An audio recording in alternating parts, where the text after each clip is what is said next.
Hello, scholars. I hope you're having a great day. Today we are going to talk about Unit 6, Lesson 6a. Actually, we're dividing this lesson into two on electric fields and their influence on charges. So we're going to spend today and tomorrow talking only about electric fields. The materials that you'll need today for your notebook and a pen and pencil, and then your classwork document and Google Classroom. In the previous lessons, we have been able to use the simple concept of opposites attract and likes repel and Coulomb's law to help make sense of how static electricity works.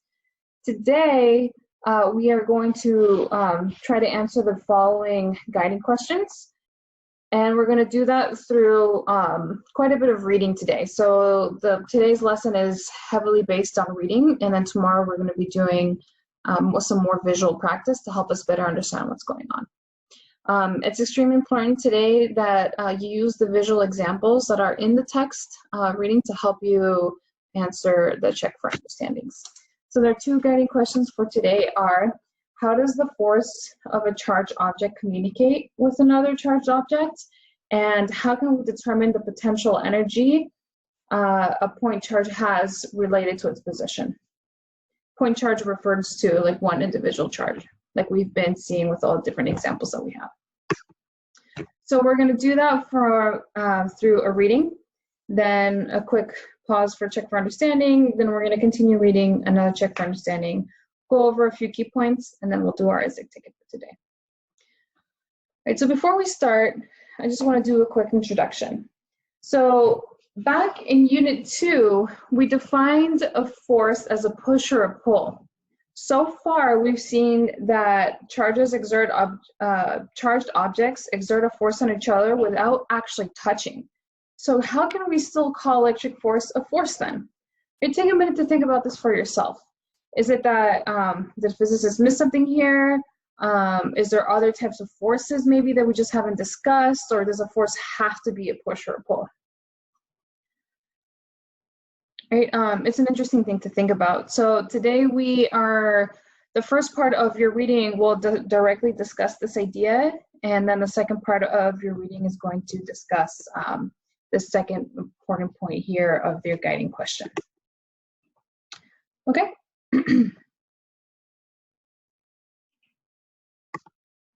So let's take the next 10 minutes or so to read and annotate the first part of your reading.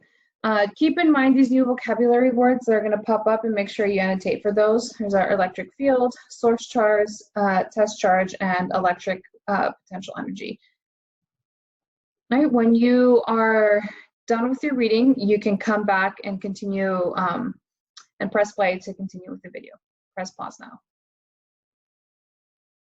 All right, welcome back, scholars. So let's go through our first check for understanding. So take the next 5 minutes to answer these two questions in your classwork document. Why are electric fields called action at a distance forces? Provide examples from the previous lesson. And then also, considering key points from previous Unit 6 lessons in an electric field, why are positive test charges pushed when placed in a field? So take some time to think about that as well. Press pause when you are ready to start, and then hit play when you're ready to come back. All right, press pause now.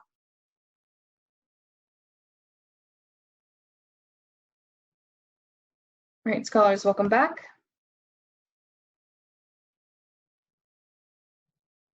We'll be discussing the answers for the check for understanding at the end of the lesson.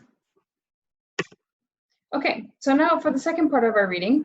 Again, you're going to take another 10 minutes or so to read and annotate the second part. Remember to keep these keywords in mind as you are reading. And of course, there's more key points embedded into the reading as well. Just these are some new vocabulary words that we should keep in mind. Okay, so when you are ready to start reading, press pause and then press play to come back. Press pause now. Okay, welcome back, scholars. Let us take some time to now answer our second check for understanding. So, based on today's reading in your own words, how is the behavior of potential energy and electric fields similar? Right, so now we're connecting, in the second part of the reading, you're connecting ideas from unit 5. No, it was unit 4 when we talked about energy. Right, so now we're connecting these two ideas together, like energy, potential energy, and work with electric energy as well. So how are these two similar to each other? And then the second question is, in your own words, for both diagrams C and D from your reading, they both have a positive charge in an electric field. So based on the reading, why does diagram C require more work?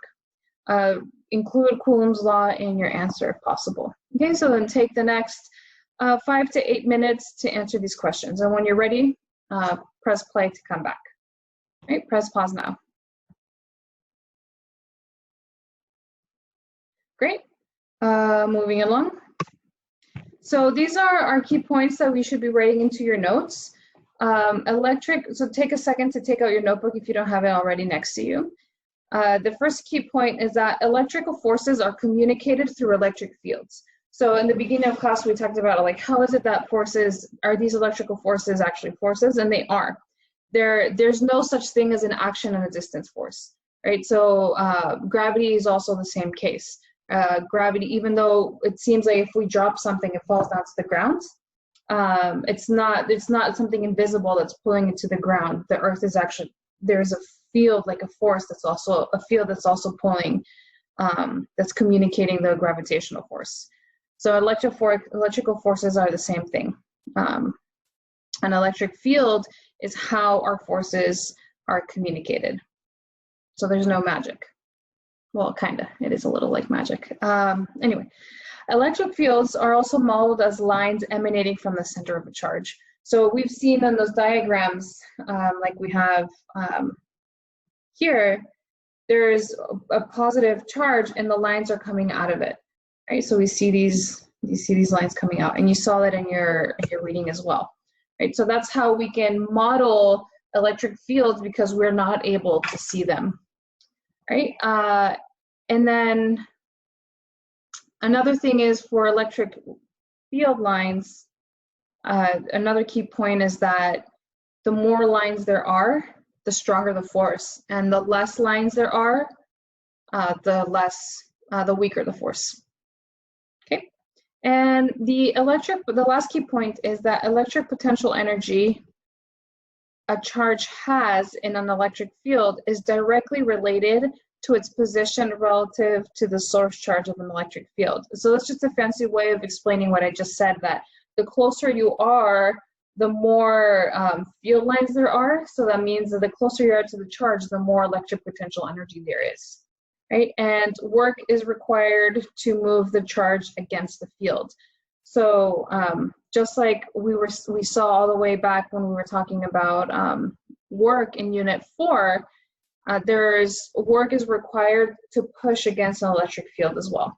In class, when we were talking about gravitational potential energy, we gave, I'm not sure what examples you used in your class, but in my class we used a lot of books as an example. I'm going to use my water bottle in this case. If I need to move my water bottle up, as I'm moving my water bottle up, there's work being done because I'm going in the opposite direction of the gravitational force, which is pushing down.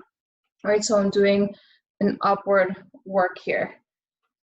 So the same thing happens with your charge, with charged particles. Like, in order to get them to move through electric fields, there has to be some sort of work done that's causing that movement. Right, so a lot of things to consider back to comparing our two units with energy.